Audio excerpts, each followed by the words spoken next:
Evening, everyone.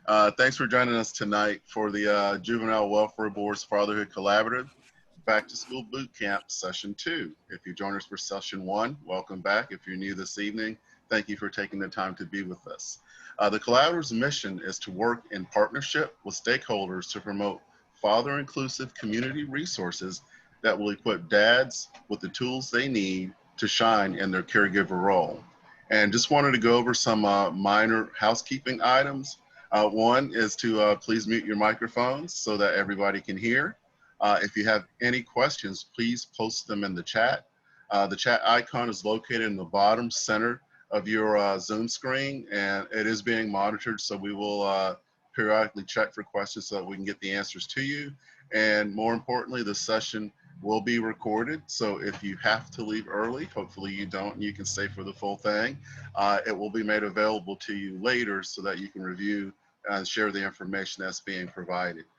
My name is Lawrence Claremont. I am a member of the Fatherhood Collaborative, and joining us tonight are Dr. Connie Colosi, Director of Media, Text, and Digital Learning for Pinellas County Schools, Dr. Valerie Brim, Director of the Office of Strategic Partnerships, Sheila Kane, District Coordinator, Family and Community Engagement, Michelle Robert, and I hope I pronounced that correctly, District Volunteer / Mentor Coordinator, and our very own Reggie Randolph Sr. with Healthy Families Pinellas, and one of our fearless leaders and the co-chair of the Fatherhood Collaborative.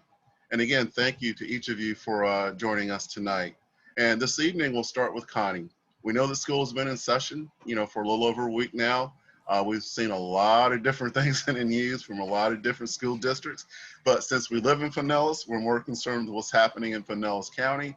And could you give us an update on how it went, how it's going, and are there any things that our dads should know to make these upcoming weeks, good for their children?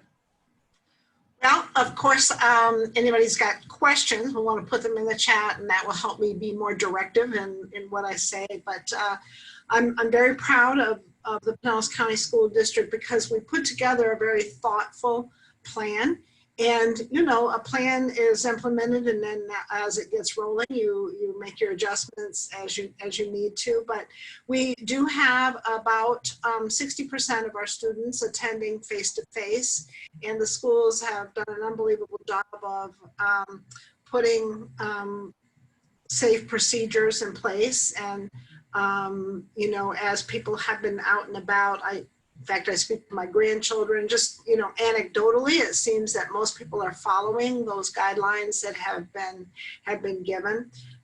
Anybody that might be aware of a situation that are not following the guidelines should certainly let us know.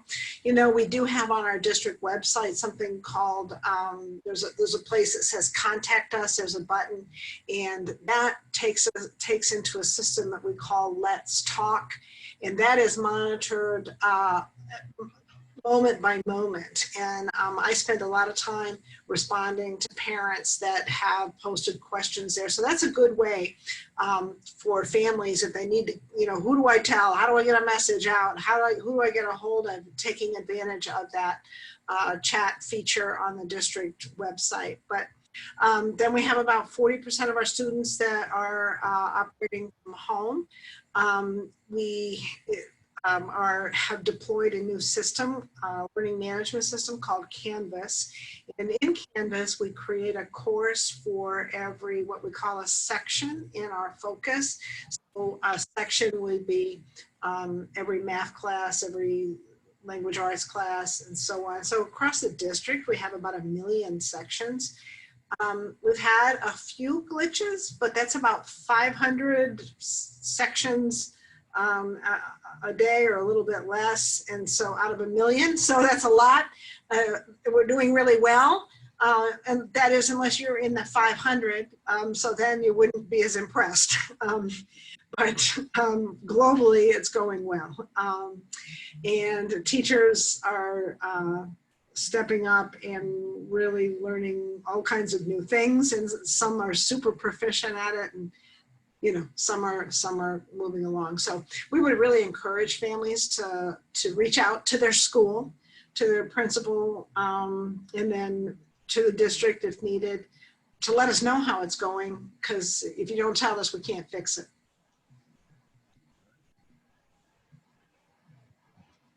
So I was curious if there were any questions. I don't see anything posted in the chat right now, but before this call, someone had contacted me and posed a question about, I guess, the process when there's a COVID-19 case reported in the classroom. Can you walk us through that so that everyone attending tonight understands what that process is and what we're doing to maintain the safety of the families and the teachers? Sure. I will say that it is not my area of expertise, but I am aware of the plans, and they are posted on the district website. But in general, if someone is not feeling well, let's say during the day, and they would report that to the school administration, the district has a hotline, if you will, set up to handle these calls and provide step-by-step guidance as to what needs to be done. They have partnered. There are 4 stations where students and personnel can go and get test results done within 15 minutes. Because, you know, one of the problems is if you have to wait 2 weeks to get your results, that's not good. So it has been reported in the news, and the district does maintain a dashboard, which I haven't personally looked at, but there have been some situations where a child or a staff member have been reported positive. They quickly do contact tracing, and they look to see who that child has interacted with. In an elementary school, it's kind of straightforward because they go to the class and it involves the teacher in that class, and that group goes out for 2 weeks. And this is where our plans putting in place to have our My PCS online in place. They can go out and they can continue working. If the teacher's in good health, she can continue teaching remotely using that platform. And that's exactly what is happening. In a secondary school, it's a little bit more complicated because, of course, the child goes to 7 different classes in a day. And so now that's a bigger group of teachers and students that might be impacted. And there have been a couple. But the procedures were laid out, and people go in. One of the models that happens is maybe district personnel certified to teach go and meet with the students that are meeting face-to-face, but then the teacher is online teaching actually teaching the class, and she's teaching the students at home and the students in the class that is being monitored. So it's a complicated plan, but it is working. Obviously not without some bumps and frustrations. But again, I'm really proud of the fast work that was done to put it together. All right, thank you, Connie. And I just want to say personally, thank you for doing everything that you guys are doing to help keep our kids safe, you know, while they're in the classroom. And I don't see questions in the chat, but I'm sure that they will start coming as we go along. And I wanted to move over to our team of Dr. Brim, Sheila Kane, and Michelle Roberts. And one of the biggest questions that we as fathers have now is, how do I get involved with my child's education during these first 9 weeks of school? We hear that, you know, there's not parent organizations or volunteers that are allowed on campus. And so that's a very big, I guess, gray area as to what can we do to still be involved. And so take it away. Okay, I'll start out. Again, I'm Valerie Brim, the Director of Strategic Partnerships. And thank you for inviting us to share all the things that we've done to accommodate our volunteers and to keep families and fathers engaged. And we do appreciate the work toward fathers, because we do need to continue to do things that are a little bit more intentional in getting our fathers engaged. But I just want to do an overview of our department, and basically then I'm going to ask Mrs. Kane, who's the district coordinator for engagement, and Mrs. Robert to talk about our virtual mentoring component. So as you spoke about it early on, our district has decided what we consider our non-essentials to avoid coming on our campuses for at least the first 9 weeks. But prior to that being implemented, we started back in March, setting up our entire programs to be virtual so we can continue to keep our families and our parents engaged. So when you talk about what are some dynamic things that we can do, one of the main things is mentoring. And I just want to say that's so important because during this COVID-19, our students are experiencing, social isolation, social distancing, so much trauma with even going back and forth. And so mentoring is one of the ways that we level that playing field. And not only are we talking about mentoring for all programs, and I'm not going to steal Mrs. Robert's thunder, but also when we talk about engagement, how does that look virtually? And we don't want to lose the fact that being virtual might being online substitute to deliberate, meaningful engagement. And I think that's going to be an important piece that we will kind of elaborate on tonight. But overall, when we talk about our males and our fathers getting involved, we want our fathers to be integrated in so many different areas. And I'm not going to kind of put it out there other than our sports and athletics, because our mothers have always been like the key role with the academic pieces, checking in, PTA. But now we really want to focus on what does that mean for our fathers to be engaged, so that is linked to learning. How are our males learning differently from our females? And so I just think all of that's going to be important as we continue this work in the partnership that we appreciate so much. So I am going to now be quiet, turn my camera off, and bring on Mrs. Kane.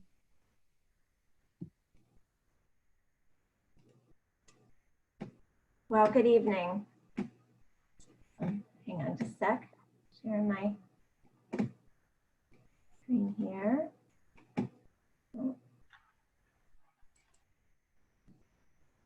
Always have a challenge with the technology, don't we?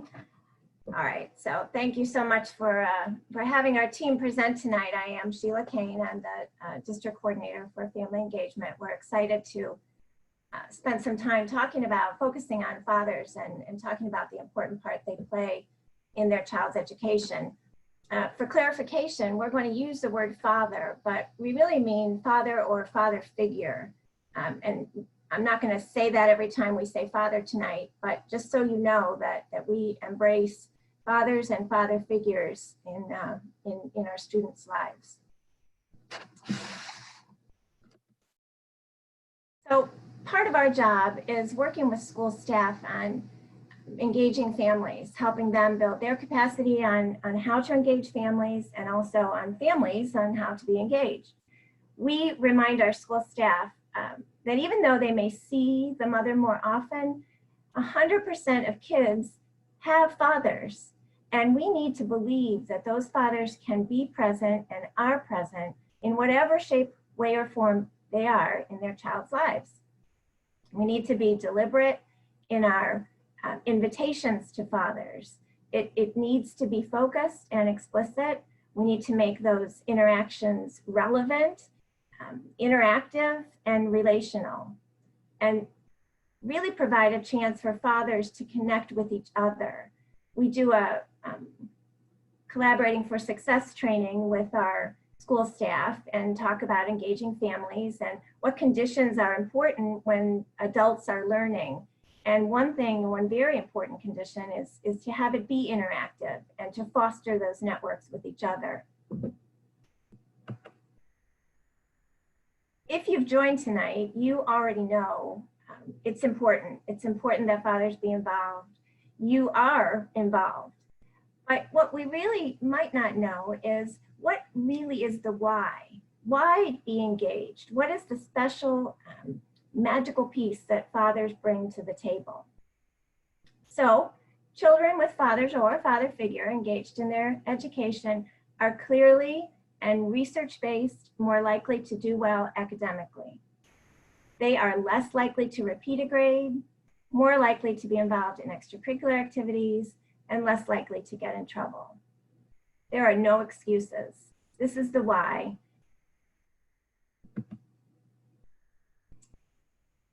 Those outcomes or those hopeful expected outcomes are important. It also helps, I think, to understand what makes the difference. I attended a webinar recently on engaging fathers and picked up some of these important pieces of information. So first, dads are less likely to talk to kids differently. I never thought about that, but it's true. My husband never talked baby talk to our kids. He didn't read like this or talk like this, like I did. He just talked and he just read. And when the reading part of the book, got to the scary piece, he got scary and he made it exciting. And those kinds of things are different. That's different than what moms bring to the table. And so consequently, we see verbal skills increasing by about 15%. I think that's amazing. Dads are also less likely or not as quick to rescue, not as quick to jump in and swoop in and solve the problem, or they are more likely to say, you can do it, just figure it out. And so kids learn to deal with frustrations and stress in a better way. They're less likely to need some extra attention, and being that needy kid in a class interrupts learning. Not being able to deal with frustrations or stress is it's part of the learning process, and being able to deal with that is going to make it an even smoother process.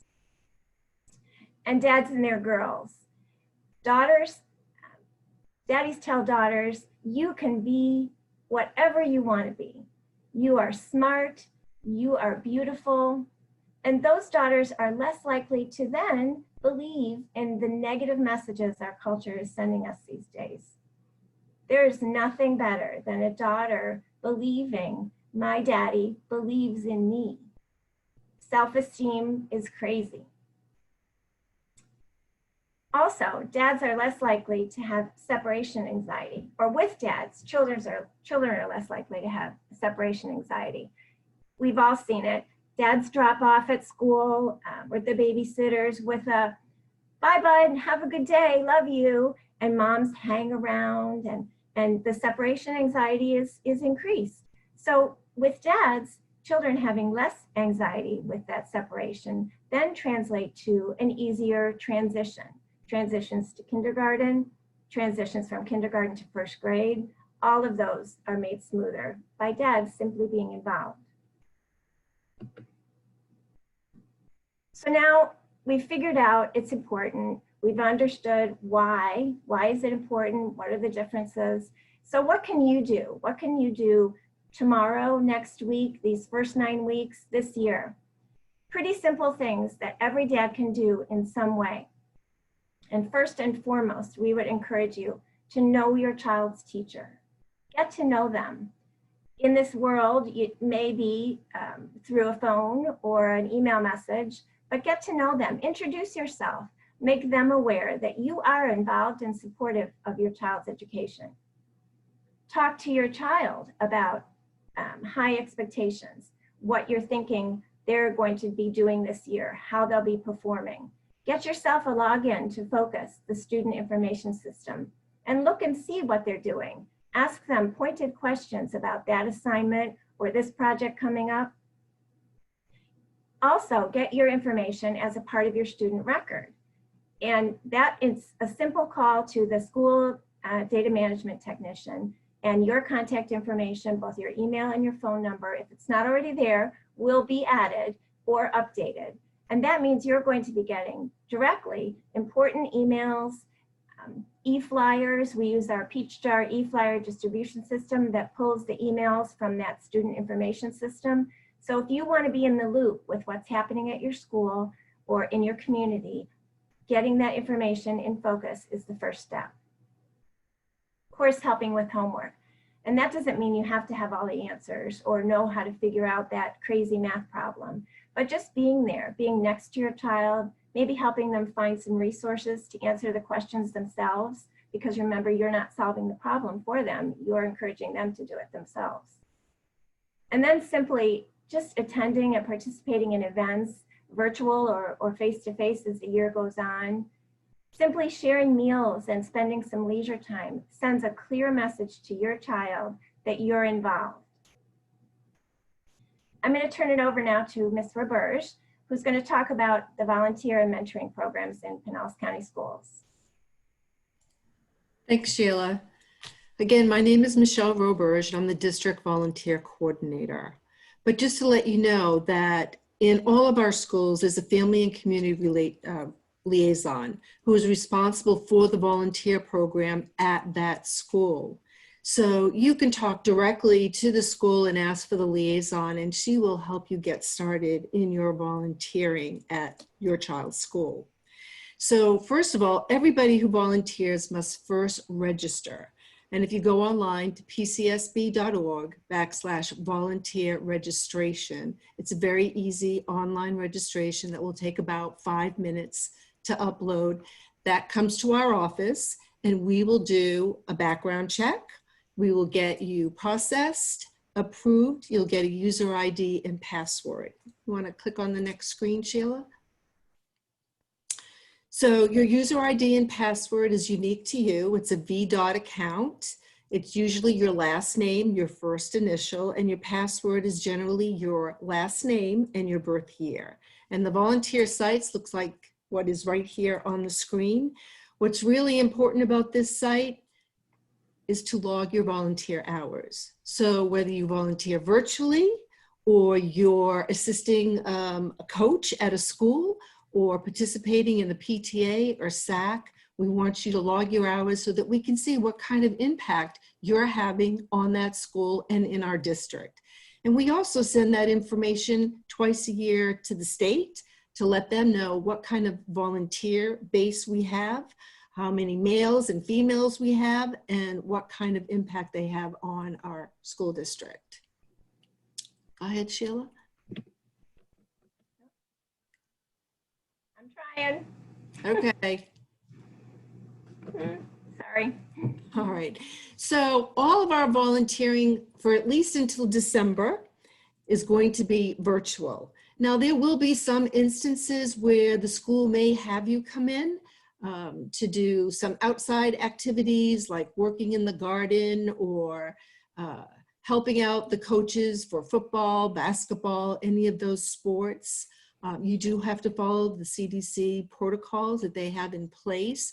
But when you go to the school and you talk to those coaches, they'll tell you exactly what to do.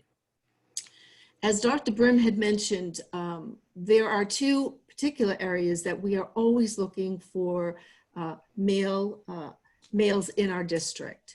So our tutoring program and our mentoring program are probably the most important ways that you can help support not only your child, but maybe another child in the district who may be lacking a male role model. We have several programs for mentoring. Our first program is called Lunch Pals. Lunch Pals, well, let me just say this. Mentoring is mentoring no matter what it is you do, no matter what program title it has.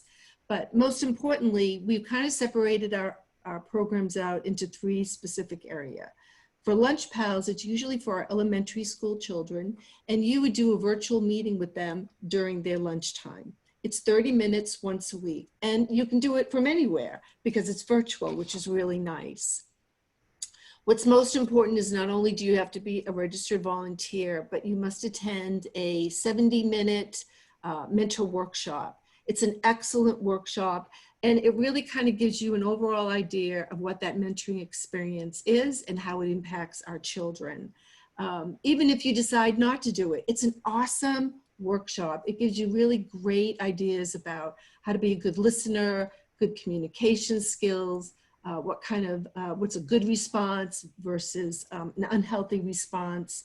I have a feeling that males, after seeing Sheila's presentation, have a better idea of better ways to respond maybe than females, because females are more like helicopters. We want to fly over our children and protect them all the time.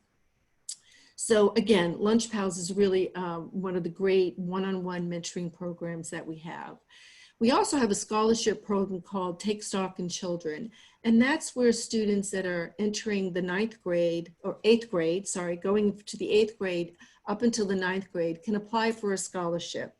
One of the biggest and most important criteria of this particular scholarship is that they must have a mentor, and the mentor must meet with that student 15 times during a school year. So again, it's 30 minutes once a week, 15 times during a school year. What's really wonderful about that program is that it really does, there is a real impact, data impact that we see that children who have this scholarship, who do have a mentor, are more likely to graduate high school and go on to post-secondary school. To apply for this scholarship, you can go on the PinellasEducation.org website, and then students or families can apply for this scholarship. They have a certain criteria that you must meet. And again, the student must have a mentor. Currently, we have about 1,100 students, and we need about 250 more mentors for those students so they can meet that criteria. So that's something you might want to think about. One of the best programs we have in the district, I think, is our 5,000 Role Models of Excellence. This is a male mentoring program, and they follow a curriculum that actually Dr. Brim has developed, and all of our schools use this.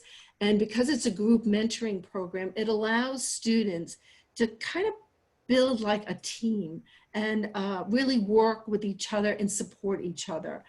They do community service projects, they learn about leadership. And again, it's really about supporting each other and identifying with your other male companions. And usually they meet twice a month, after school or before school, and they do it together. So no matter what you decide to do, take a look at our mentoring workshop, try it out.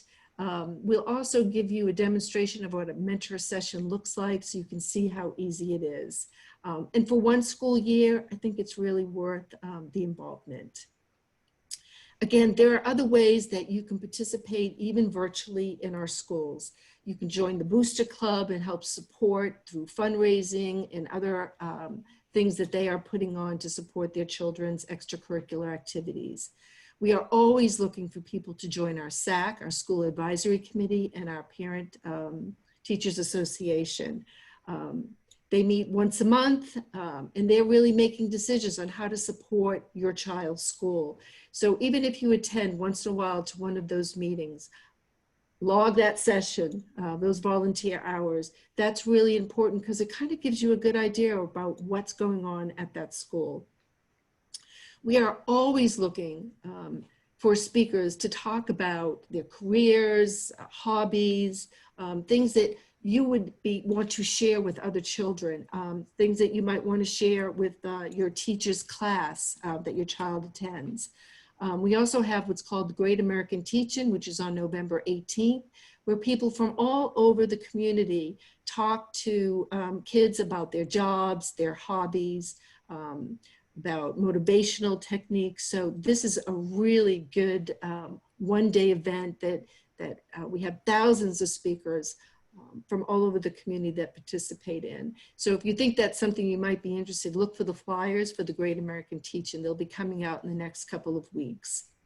One of the things that we started once our schools shut down and we started doing a lot of virtual activities with students is that we had something called the Career Conversations, where people from the community would come in and just talk about how they got to the career that they're in. It's a 30-minute 25 minutes of just talking about what college you went to, or whether you took certification in a particular area, and then how did you get to where you are today? And then kids get to ask you questions like, how much money do you make? Or what kind of degree did you have to get? Or what kind of college did you have to go to? Kids really want to have an understanding of what education means and where it's going to take them in the future. So if you think you might be interested in that, our information, our contact information is at the end of this slide presentation. So please make sure you email me. We'll be doing our career conversations starting next month. And again, it's virtual, probably around 4 o'clock in the afternoon. They'll be recorded so students can listen to the recordings if they can't make the session. Is there anything else, Sheila? Next one. Me. Okay, sorry, I was just replying to Lawrence in the chat there. Have a question? He did. Lawrence, you want to deal with it now, or you want me to answer it in the program here? Let's go ahead and address it now. Okay. Well, Lawrence was asking about whether or not you had to have a student in Pinellas County Schools to volunteer or to mentor. And then more about the training that mentors would get before they'd have a first session. So that's a really great question. So first of all, you don't have to have a child in the school, and you can be of any age to volunteer or be a mentor. That's one of the nicest things about being a mentor. There are many community members who work and are single and don't have children yet, but they really want to give back. So that makes it really nice for them. It also gives them a great feeling of what it's like to have a child that you can still leave at school and don't have to take home with you. So that's kind of nice as well. And those people who do have children, they take the training and it's really helping them be better parents or better spouses, better friends, a better colleague. We've gotten so many great comments about our workshop and how it's really helped them think about their own way of, building a relationship and the importance of having that relationship, whether it's with your children, your spouse, family members, and that student. So the workshop runs about 70 minutes. It's a little longer than an hour. You can sign up, go to lunchpals.org, and there's a little button to click on. We hold workshops all different times of the month, on different days. And if you can't make those particular days, there's a suggestion box. Just click on it, let us know what works best for you. We'll see what we can do to get you onto a workshop. I think the workshop is the best. I've had so many people just rave about it. So nothing specific to the trainer, but it's just the content is really valuable. Do I have another question there? Yes, it's about Take Stock mentors paired with 8th graders. How many continue on with those students past 8th grade? Can I answer this one? Because I was actually going to say, I mean, you can too, but I just wanted to say that Michelle and I, we don't just talk, we walk the walk here. And both of us are mentors to Take Stock students. I started in elementary for different reasons. I didn't continue with that student, but then I jumped over to high school. And I think it can be beneficial. First of all, I have children who are older, they're at college. So I wanted to go ahead and be a Take Stock mentor because I thought I could bring something to the high school conversation because I had been through that in the not too distant past. Also, I think it's interesting if you kind of move up. If your child is in elementary school and you mentor a middle schooler or a high schooler, you get a picture of what your life is going to look like to come, just a little one. But, just an eye into the future. And Michelle she's followed my student. I'm with her this is our 3rd year. She's a senior. She'll be graduating. She's already told me she expects me to be at graduation, whatever it looks like. Michelle has attended at least one, if not more, of her mentor graduations. So go ahead, Michelle, you want to chime in? So, absolutely having that continuity of moving with the child from grade to grade really helps to build that relationship, that trust that children so desperately are looking for. It also, if you think about it, if you're only mentoring for 30 minutes once a week, that's really not a lot of time. So you need all of those weeks and then building up into years to really build on that relationship and build on that trust and respect and really get to know somebody. You fall in love with these kids, even though they're not your own. And you want to see them do well. So, for me personally, I've followed many of my students from middle school on through high school. A couple of months ago, I received a text message for one of the students that I had mentored, and it was just a picture of her car. And she said, look at what my parents bought me, you know, and it was like, she didn't have to send me that picture, but it was so awesome just to know that she wanted to share that moment with me. You know, you're building a relationship and then you really end up building a long-lasting friendship.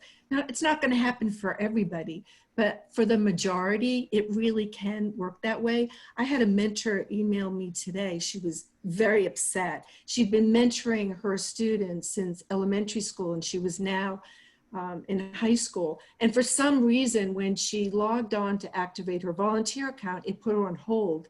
So she called me up almost in tears, thinking she would not be able to continue mentoring her student. And it was just a glitch in the system. And, you know, I calmed her down, but it was really nice to hear that for all of those years, she had been mentoring these two young ladies, and they're now sophomores in high school.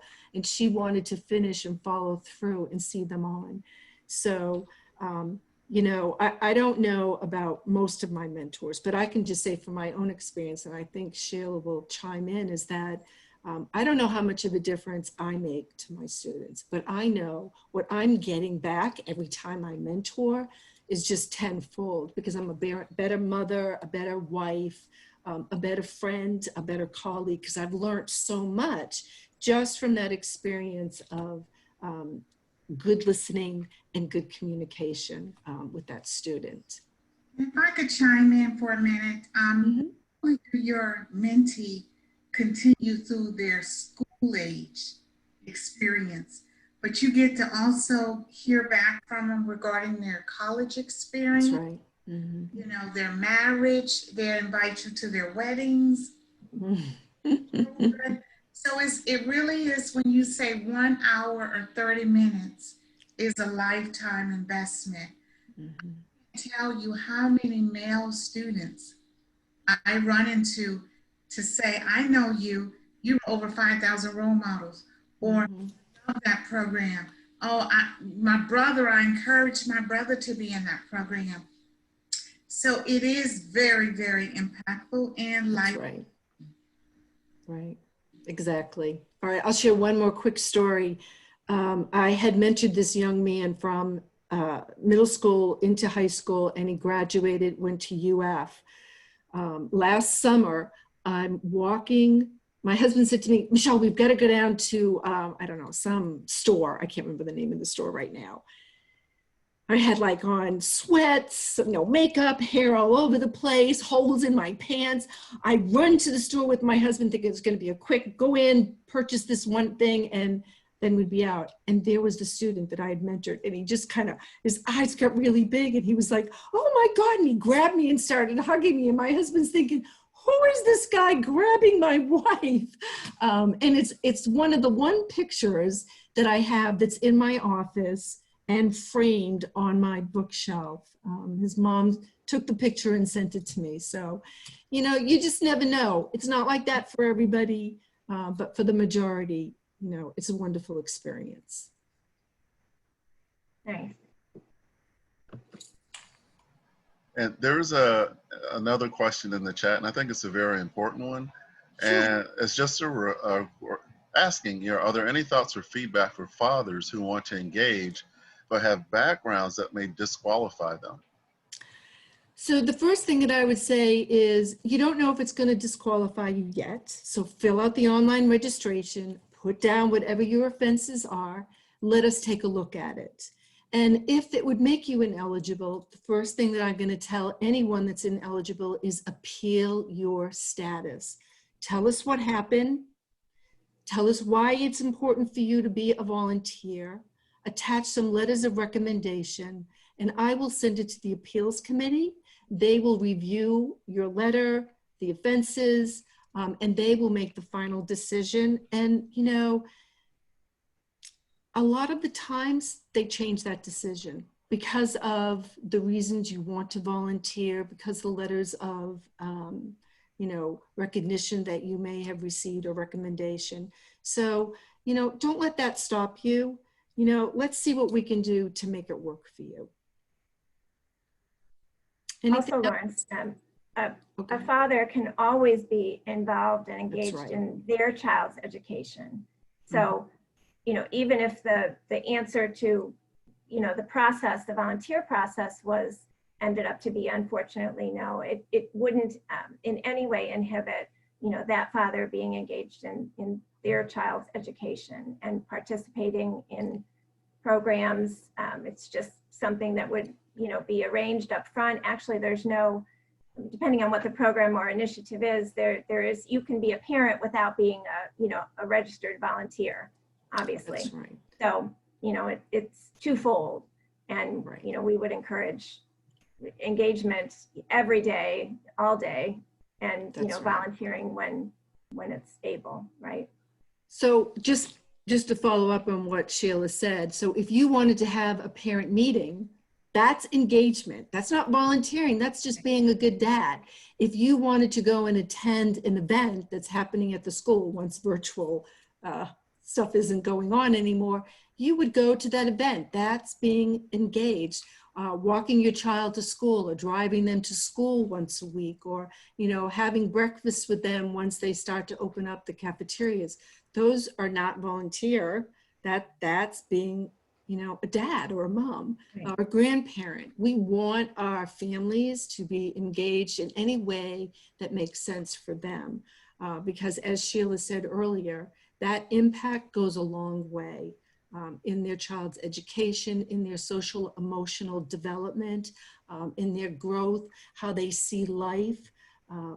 You know, there's nothing like seeing a child look up to their dad and just be so awed by this human being that, you know, is taking care of them. That's what's really important here.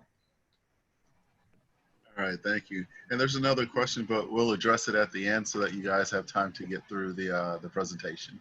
Oh, Okay. we just had one last slide and then our contact information, but the idea, you know, if you're not convinced already, I'm not sure what we could do more to convince you to be engaged in your child's life, to try to volunteer and give back to their school, or maybe a school you attended, another school, the school that's in your neighborhood, mentor virtually, you know, over and above all the rest of that. It can bring richness to your life that you can't imagine at this point. And I'd like to say, you know, challenge your peers as well. Don't, you know, you yourself get comfortable with being engaged in your child's education, and then invite a friend or invite that friend's child. If they can't make it, or, you know, for some reason they're out of town, or, you know, have other stories, you know, include that child, but definitely, you know, challenge yourself and your peers. I had one more from the Engaging Fathers webinar that I attended, or a couple more actually, little tidbits. And one was that a dad involved in the first grade, in a first grader's education, is actually more predictive of their SAT score than if they weren't involved in any year past first grade. So the point being is that early involvement can really pay dividends and really make a long-lasting effect on a child's self-esteem and their, you know, academic life. And just from, I think both Michelle's and I, our personal situations, we will tell you that, you know, if you get involved in an elementary school, first of all, it's just easier because it's elementary school and everybody's there, and there's more activities and, you know, more events, and teachers are, you know, you feel like teachers are more willing to open their doors and connect.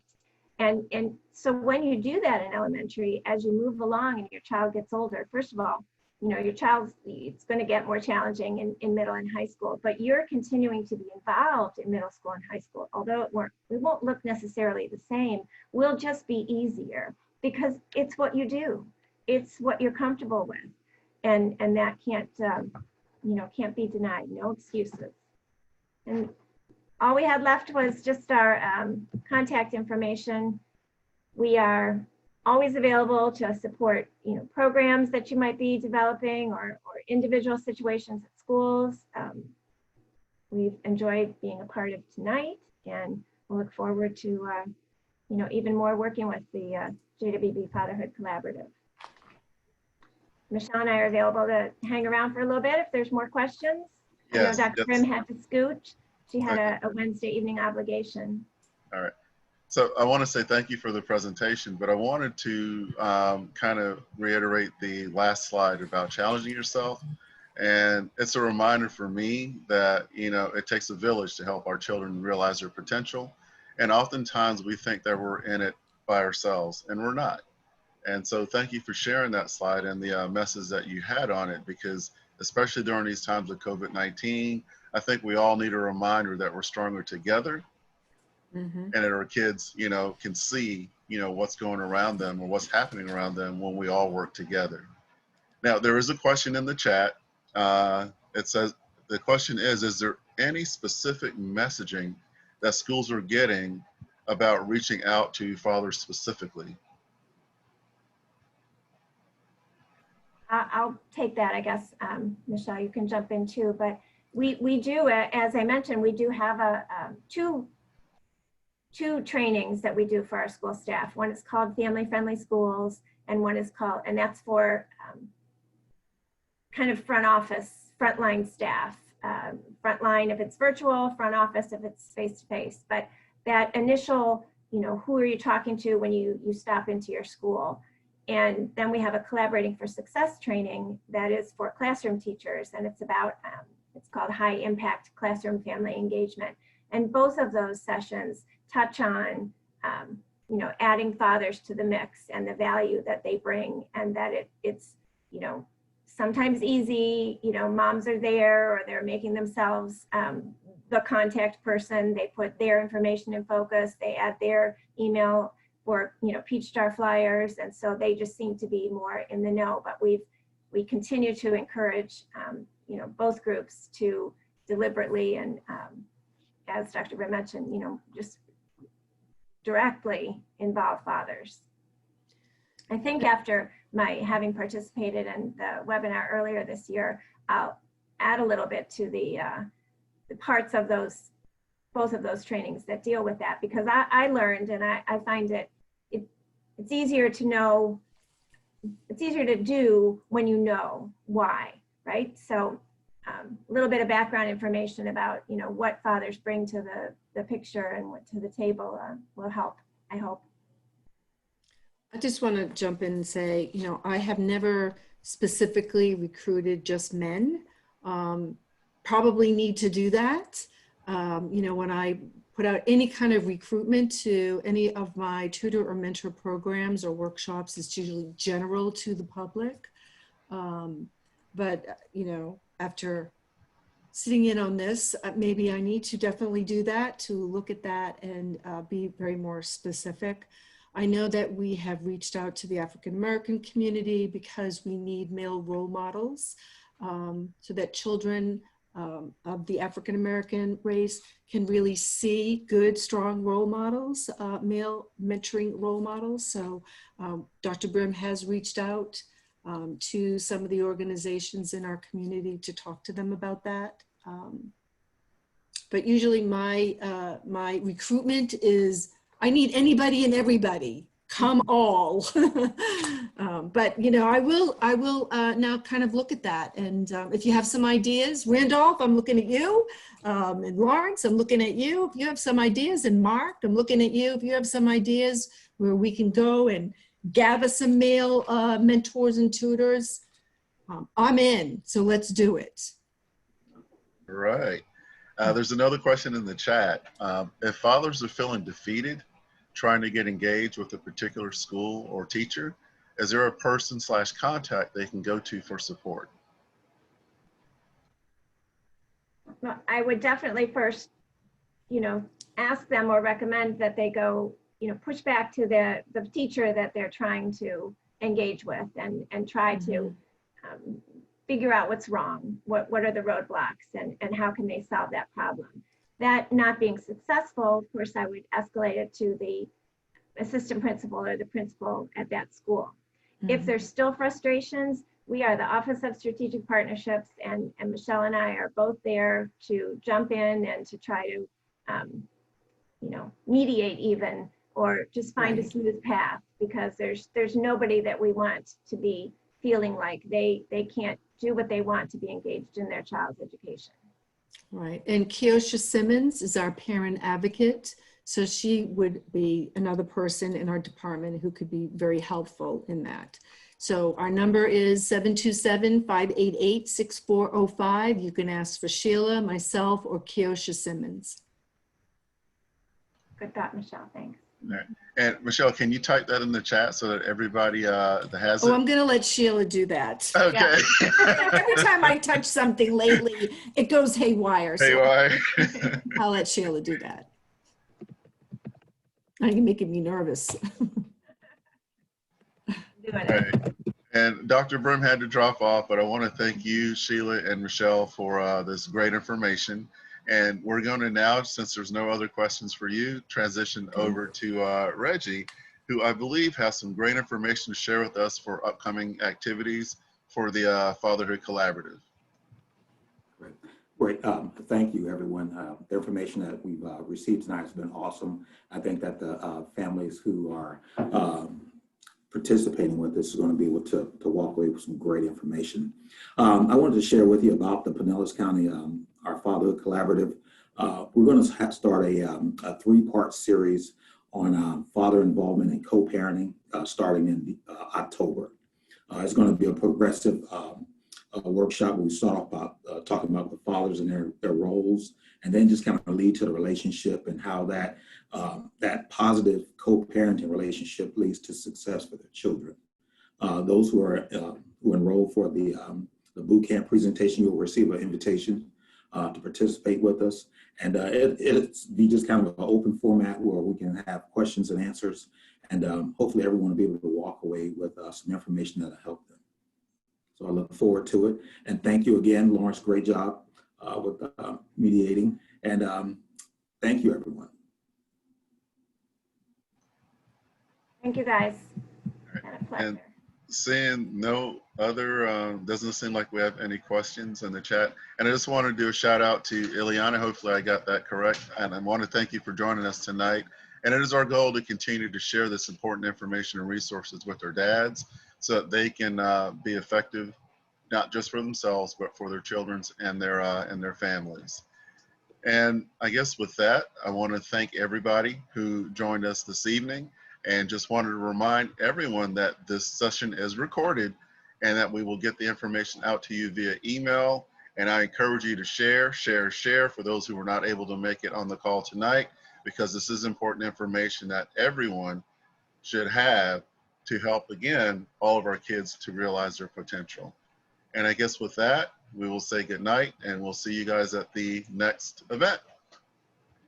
Have a good evening. Thank you.